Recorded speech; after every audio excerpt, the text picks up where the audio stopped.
రంగస్థలం cinema గురించి ప్రత్యేకంగా చెప్పాల్సిన పని లేదు. రామ్ చరణ్ కెరీర్‌లోనే ఈ సినిమా ఓ మైలురాయిగా నిలిచింది. ఇంకా చెప్పాలంటే రామ్ చరణ్‌లోని సహజ సిద్ధమైన నటుడిని బయటకు తీసిన సినిమా ఇదే. బాక్సాఫీస్ వద్ద ఈ సినిమా బ్లాక్ బస్టర్‌గా నిలిచింది. సుకుమార్ దర్శకత్వం వహించిన ఈ సినిమాలో సమంత హీరోయిన్‌గా నటించింది. రంగస్థలం సినిమాలో రామలక్ష్మి పాత్రను సమంత పోషించింది. ఈ పాత్రకు ప్రేక్షకుల్లో మంచి ఆదరణ లభించింది. అయితే ఈ పాత్రకు తొలుత మరో హీరోయిన్ను తీసుకోవాలని భావించారట సుకుమార్.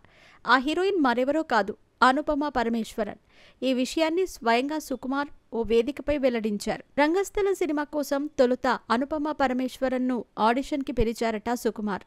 ఆడిషన్ సమయంలో డైలాగులు చెప్పకుండా తన తల్లివైపు చూడటంతో ఈ సినిమాకు ఆమె కరెక్ట్ కాదనుకున్న సుకుమార్ అనుపమ పరమేశ్వర్ను పక్కన పెట్టి సమంతను సెలెక్ట్ చేశారు.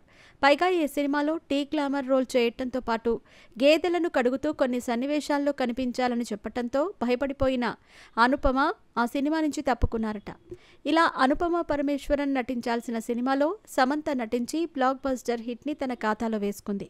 ఒకవేళ రంగస్థలం సినిమాలో అనుపమ పరమేశ్వరన్ నటించి ఉంటే ఆమె కెరీర్ మరోలా ఉండేదని సినీ పండితులు అభిప్రాయపడుతున్నారు.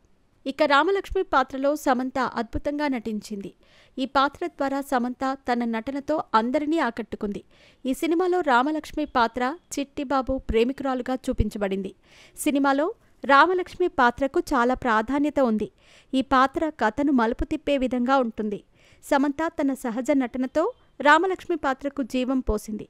గ్రామీణ యువతిగా ఆమె హావభావాలు, యాస ప్రేక్షకులను బాగా ఆకట్టుకున్నాయి. ఈ పాత్ర సమంత కెరీర్లో ఒక మైలురాయిగా నిలిచింది.